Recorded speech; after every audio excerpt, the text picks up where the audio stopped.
Hello, my name is Jeff Evans, and I'm the Director of Learning and Innovation at Champlain Valley School District. And I'm here to share a slide presentation with you about CVSD's ARP ESSER plan. ESSER stands for Elementary and Secondary School Emergency Relief, and this is a federal grant that is the result of one of the stimulus packages passed in the past 2 years and meant to support districts' responses to the impact of the pandemic on their educational systems. One of the key components to this grant is the gathering of stakeholder feedback and input in a partnership with the district in developing these plans. So this particular slideshow is one of many continued efforts to engage with and communicate with community members about what local, state, and federal supports exist to help us respond to this pandemic. The purpose of this particular grant is to prepare for, prevent, and respond to COVID-19's impact on our students. It's also to help safely reopen and sustain safe operation of schools, and to address that impact by having a specific emphasis on meeting the needs of underserved student groups and those who were most significantly impacted by this pandemic. Last spring, the state developed a recovery planning process that is required of all school districts. And in those plans, they emphasized at that time 3 pillars that needed to be addressed. The first is academic achievement. The second is a combination of social emotional learning, mental health, and well-being. The third is student engagement.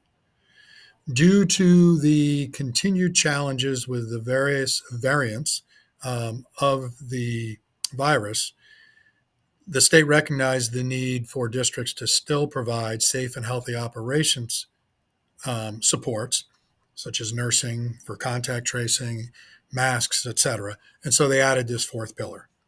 Last spring, we submitted our plan, and it was approved in the early summer. And this plan drives the ARP spending plan and all of our ESSER funds plans.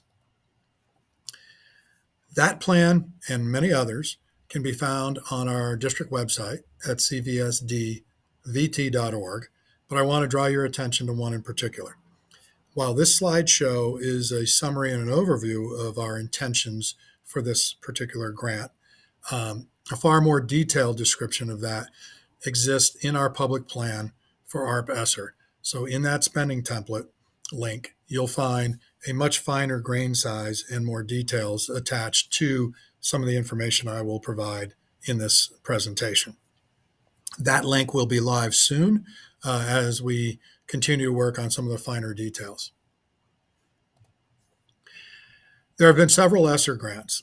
Most recently, there are 2 that are more narrow in scope. One to address students on individualized education plans called ARP ESSER Idea B, and one to address the needs of students experiencing homelessness.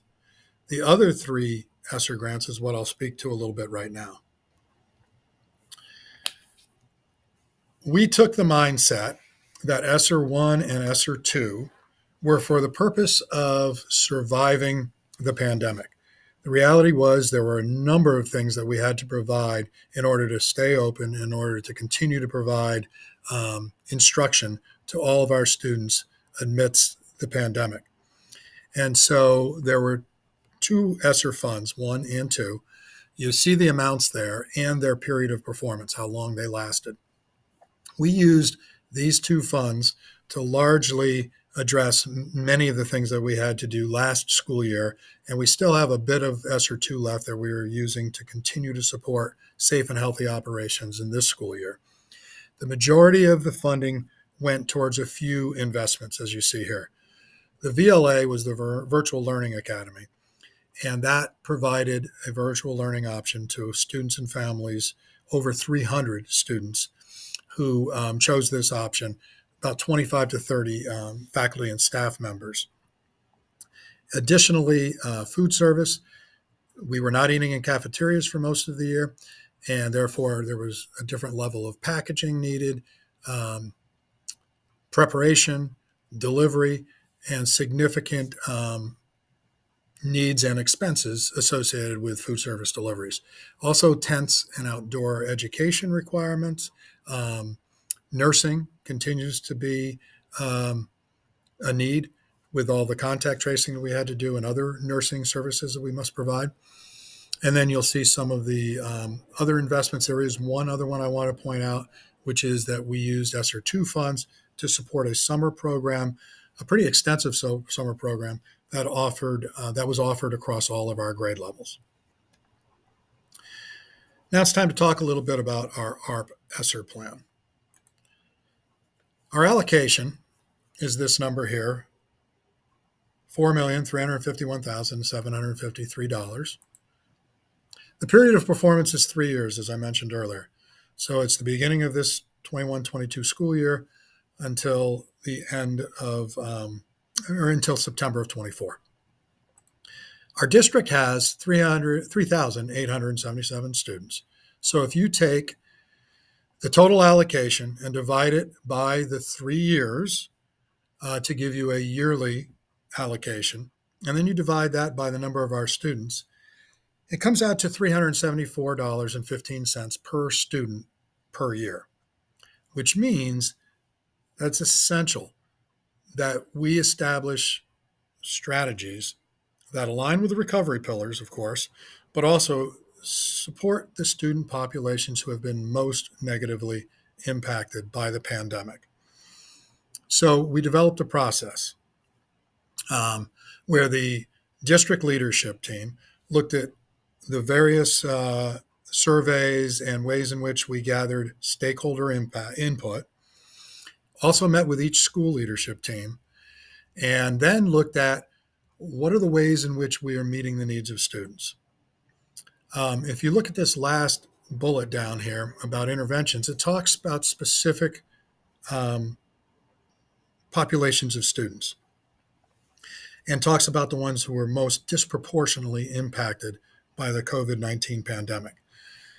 So I'd like to say that in addition to this grant fund, we have dedicated significant resources in our general ed budget and some other grant budgets to address the needs of things like diversity, equity, and inclusion with a director and coaches, literacy with a district literacy leader, literacy coordinators and coaches, Title I teachers.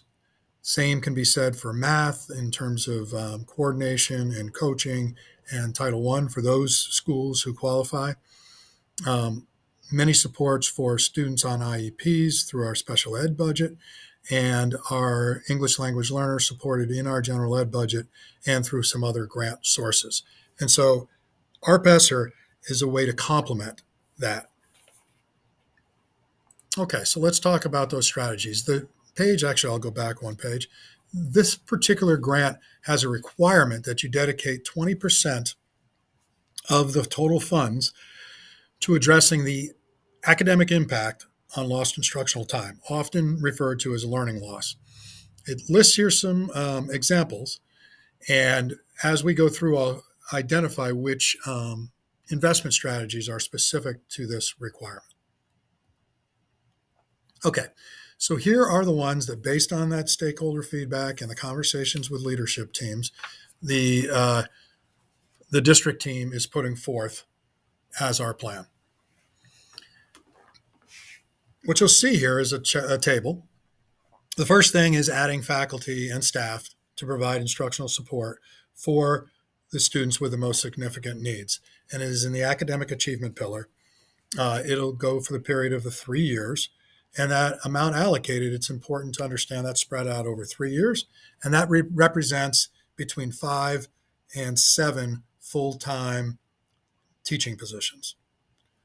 The next one is extended school, primarily summer programming, but other after-school programs as well. And again, it extends for the period of 3 years. And that number is supplemented by other funding sources, such as general ed, that we also have some money set aside to run various summer programs for all of our grade levels. Those two are the ones that are specific to the 20% required set aside I just referenced. The next one is adding school counselors and social workers to address the social, emotional, and mental health pillar uh, from January of this school year until the end of the 23-24 school year. Again, that number is split among 3 years and represents the addition of 4 full-time positions of either counselor or social workers. The next one is to improve our assessment systems. During this time, it is really essential to learn as much as we can about students, about where they are on the academic continuum, where they are socially and emotionally. And so we have a number of assessment platforms we have added to allow us to know more about our students so that we can respond appropriately. The next one is support staff mentor training. So much of our support staff works with our most vulnerable populations and those most disproportionately impacted by COVID-19. This is a program to help mentor those folks, to help them provide the type of support necessary to help our students respond to this impact. The next is a grants manager. There have been many ESSER grants, as you've seen, and many compliance issues that are associated with federal requirements.